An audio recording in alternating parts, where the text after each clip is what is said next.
नमस्कार शेतकरी मित्रांनो, राज्याचे सुप्रसिद्ध हवामान तज्ज्ञ पंजाबराव डक म्हणतात, अरबी समुद्रात तयार झालेल्या कमी दाबाच्या पट्ट्यामुळे राज्यभरात अवकाळी पाऊस आणि गारपीट पाहायला मिळाली होती। यामुळे शेतकऱ्यांचे रब्बी हंगामातील पिकांचे मोठे नुकसान झालेले आणि अनेक ठिकाणी रब्बी हंगामातील पिके पूर्णपणे उद्ध्वस्त झालेली आहेत।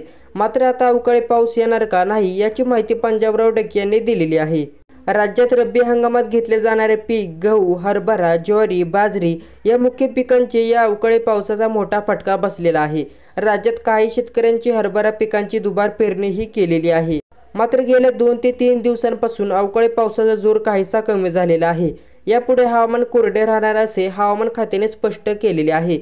मात्र पावसाबद्दल पंजाबराव डक काय म्हणतात ते पुढील प्रमाणे आपण पाहूया। अशातच राज्यातील ज्येष्ठ हवामान अभ्यासक पंजाब डक यांनी महत्त्वाचे अपडेट दिले असून पुढील काळात महाराष्ट्र राज्यात अवकाळी पाऊस पडेल का याची सुद्धा माहिती अपडेट यांनी सांगितलेली आहे। यासह पंजाबराव डक यांनी मागील अंदाजात फेब्रुवारी आणि मार्च महिन्यात राज्यात अवकाळी पावसाचा इशारा दिलेला आहे। पंजाबराव डक यांनी म्हटलेले आहे की राज्यात 25 फेब्रुवारीपासून अवकाळी पावसाला सुरुवात होणार आहे, तर मार्च महिन्यात दुसऱ्या आठवड्यापर्यंत हा पाऊस चालू राहणार आहे। नुकतंच त्यांनी मागील 2 दिवसाचा हवामान अंदाजात सांगितलं की प्रामुख्याने 27 जानेवारीपर्यंत कोरडे हवामान राहील, परंतु 15, 16, 17 जानेवारी रोजी राज्यातील बहुतांश भागात ढगाळ वातावरणाची स्थिती होणार आहे। परंतु अवकाळी पावसाची शक्यता नाही, तरी शेतकऱ्यांनी फारशी चिंता करू नये असं त्यांनी म्हटलेले आहे।